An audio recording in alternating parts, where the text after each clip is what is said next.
మన వారాహి సిల్వర్ జ్యువెలరీలో అద్భుతమైన ఆఫర్స్ పొందండి మరియు కార్ గెలుచుకునే గొప్ప అవకాశం. కాసేపట్లో ఈ సీజన్ ఐపీఎల్లో Chennai super Kings Rajasthan Royals మధ్య ఫైట్ ఉండనుంది.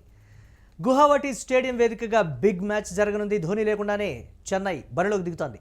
జట్టులో కొత్తగా సంజు శాంసన్ చేరాడు. యంగ్ ప్లేయర్స్తో చెన్నై మొత్తం నిండిపోయింది. ఇక బ్యాటింగ్ బౌలింగ్ విభాగంలో స్ట్రాంగ్గా కనిపిస్తోంది రాజస్థాన్. అందరి కళ్ళు యంగ్ ప్లేయర్ వైభవ్ సూర్యవంశీపైనే ఉన్నాయి. గత సీజన్లో మెరుపు సెంచరీ చేశాడు వైభవ్.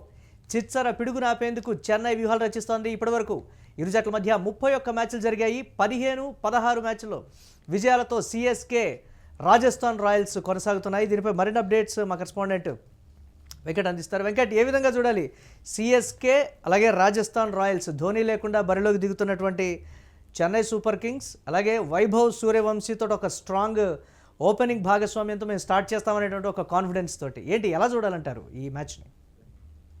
ఎస్ మురళి, అంటే మనం కొంత అంటే రాజస్థాన్ అనగానే ఒకళ్ళ మీద హోప్స్ ఉంటాయి, చెన్నై అనగానే ఒకళ్ళ మీద హోప్స్ ఉంటాయి. అలా అంటే ఎవరు ఆడతారు, ఎవరు సెన్సేషన్ క్రియేట్ చేస్తారు అనే దానికి సంబంధించి మనం ముందు నుంచి కూడా మన అంచనాలు మనకుంటాయి. అయితే ఈ రోజు జరగబోయే 2 మ్యాచ్కి సంబంధించి యశస్వి జైస్వాల్తో పాటుగా వైభవ్ సూర్యవంశీ.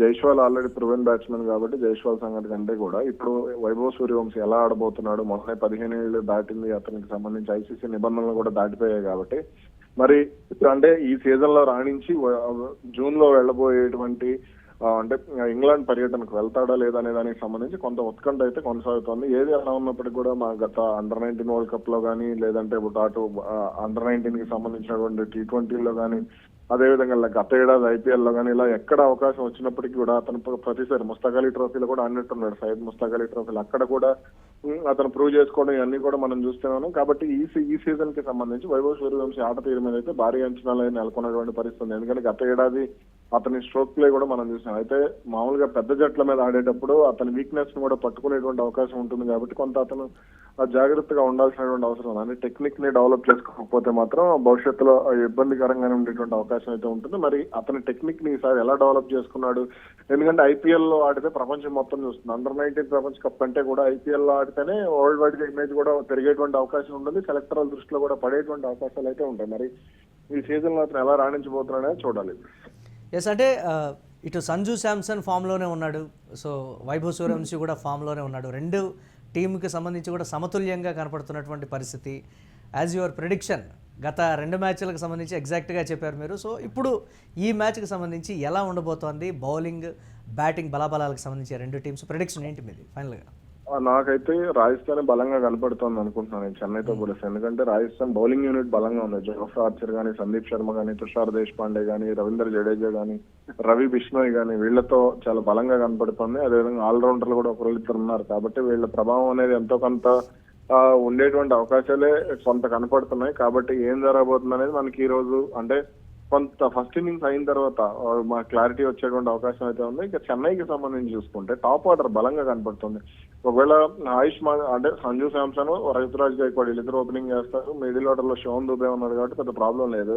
అయితే ఇక్కడ ఉర్విల్ పటేల్ ఆడతాడా, మన ఆయుష్ మాత్రే ఆడతాడా అనే దాని మీద చెన్నైకి సంబంధించి ఉంటుంది, ఉత్కంఠ అయితే ఉంటుంది. ఎందుకంటే వీళ్ళిద్దరూ కూడా కొంత చెన్నైకి అంటే కీలకమైనటువంటి ఆటగాళ్లే కాబట్టి. అదేవిధంగా లోయర్ ఆర్డర్ కి సంబంధించి బౌలింగ్ కి సంబంధించి కనుక మనం చూస్తే ఖలీల్ అహ్మద్ గానీ, లేదంటే జేమీ ఓవర్టన్ గానీ, ఇలా కొంతమంది నూర్ అహ్మద్ గానీ, ఇలా కొంతమంది బౌలర్లతో కొంత అంటే బలహీనంగానే కనపడుతుంది కంపేర్ టు రాజస్థాన్. నాకైతే ఈ రోజు ఎందుకో రాజస్థాన్ గెలుస్తుందేమో అనేటువంటి ఒపీనియన్ కూడా ఉంది కొంత. ఎందుకనంటే రాజస్థాన్ రుతురాజ్ గైక్వాడ్ కెప్టెన్సీ మీద ఒకంత అంత స్ట్రాంగ్ గా ఉన్నటువంటి సిచ్యువేషన్ ఉంది కదా, అలా చూడలేమంటారా? ఒక స్ట్రాంగ్ మైండ్ సెట్ కానీ ఒక పర్ఫెక్ట్ ప్లానింగ్ తోటి చేయించేటువంటి ఆ కెప్టెన్సీ, దాన్ని ఎలా చూడాలంటారు? అంటే రుతురాజ్ గైక్వాడ్ దగ్గర అలా ఇప్పుడు ఈ రోజు ఇద్దరు కెప్టెన్లతో బరిలో దిగుతుంది అనమాట చెన్నై జట్టు. ఎందుకు అని అంటే సంజు శాంసన్ కెప్టెనే, గతంలో ఐపీఎల్ కి సంబంధించి అతనికి మంచి అనుభవం ఉంది. అదే విధంగా రుతురాజ్ గైక్వాడ్ కి సంబంధించి చెన్నైలో అతను ధోని నాయకత్వంలో ఆడాడు. అదే విధంగా ధోని పర్యవేక్షణలో కూడా ఆడాడు కాబట్టి ఖచ్చితంగా కెప్టెన్సీకి సంబంధించి భారీ హోప్సే ఉంటాయి. అయితే మరి ఈ రోజుకి సంబంధించి నాకైతే ఎలా చూసుకున్నా సరే నాకు రాజస్థాన్ కొంత బలంగా కనపడుతుందని చెప్తాను నేను. వాళ్ళు ఫస్ట్ బ్యాటింగ్ చేస్తే మాత్రం గౌహతి పిచ్ మీద కనీసం 250 కొడతారు రాజస్థాన్. అంటే స్కోర్ ప్రిడిక్షన్ గురించి కూడా మీరు గతంలో చెప్పారు, గత 2 మ్యాచ్లకు సంబంధించి స్కోర్ ప్రిడిక్షన్ ఈ మ్యాచ్ కి అయితే 220 పైనే నమోదయ్యేటువంటి అవకాశం ఉంటుందని చెప్తాను నేను. అంటే చేజింగ్ టీం డెఫినెట్గా హిట్ చేసేటువంటి ఛాన్సెస్ ఉంటాయా? రాజస్థాన్ ఎందుకంటే నేను ఒక చిన్న మాట చెప్తాను. రాజస్థాన్ ఫస్ట్ బ్యాటింగ్ చేస్తే 250 పైన 240 పైన కొట్టేటువంటి ఛాన్స్ ఉంది. ఎందుకంటే జైస్వాల్ గానీ వాళ్ళకి సంబంధించిన ధ్రువ్ జురేల్ గానీ షమ్రాన్ హిట్మైర్ గానీ ఇలా కొంతవరకు బలంగా కనపడుతుంది. మీరు చెన్నైని అలా కంపేర్ చేయలేకపోతాం. ఎందుకో చెన్నై చాలా వీక్ గా కనపడుతుంది. గత ఏడాది కంటే కూడా ఈ ఏడాది ఎందుకు అలా కనపడుతుంది. సంజు శాంసన్ వచ్చాడు తప్ప నాకు అంత కంఫర్టబుల్ గా వాళ్ళు ఆడతారు, కాన్ఫిడెంట్ గా ఆడతారు అనేటువంటి హోప్ అయితే లేదు. కాబట్టి ఈ రోజు రాజస్థాన్ ఖలీల్ అహ్మద్ బౌలింగ్ కూడా పెద్ద ఏమంత ఉండకపోవచ్చు, అంత హడావుడి తప్ప పెద్ద ఏమి ఉండదు. అది కూడా కొత్త బంతితోనే వేస్తాడు అతను. అది కూడా ఓవర్ బౌన్స్ అవటం, కరెక్ట్ గా బ్యాట్ మీదకి రావటం అనేది, షోల్డర్ దగ్గరికి రావడం వల్ల ఫుల్ షాట్స్ ఎక్కువగా ఆడేటువంటి అవకాశం ఉంటుంది అతను బౌలింగ్ సంబంధించి. కాబట్టి ఈ రోజు ఆర్ఆర్ విన్నర్ అనేది నా ఫీలింగ్. ఎస్ రైట్, చూద్దాం వెంకట్ ఏ విధంగా ఉండబోతుంది అనేది. ఇక Chennai super Kings Rajasthan Royals మధ్య టఫ్ ఫైట్ ఉండబోతుందని అయితే తెలుస్తోంది. గువాహటి స్టేడియం వేదికగా బిగ్ మ్యాచ్ ఉండనుంది. ధోని లేకుండా చెన్నై బరిలోకి దిగుతోంది. ఇక జట్టులో సంజు శాంసన్ కొత్తగా చేరాడు.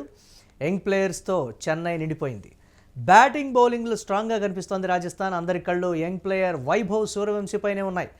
గత సీజన్లో మెరుపు సెంచరీ చేసినాడు వైభవ్. ఇక చిచ్చర పిడుగు నాపేందుకు చెన్నై వ్యూహాలు రచిస్తున్నట్లుగా కూడా తెలుస్తోంది. ఇప్పటి వరకు ఇరు జట్లు 31 మ్యాచ్లు ఆడాయి. సిఎస్కే 15, రాజస్థాన్ రాయల్స్ 16 మ్యాచ్ల్లో విజయాలతో ముందున్నాయి.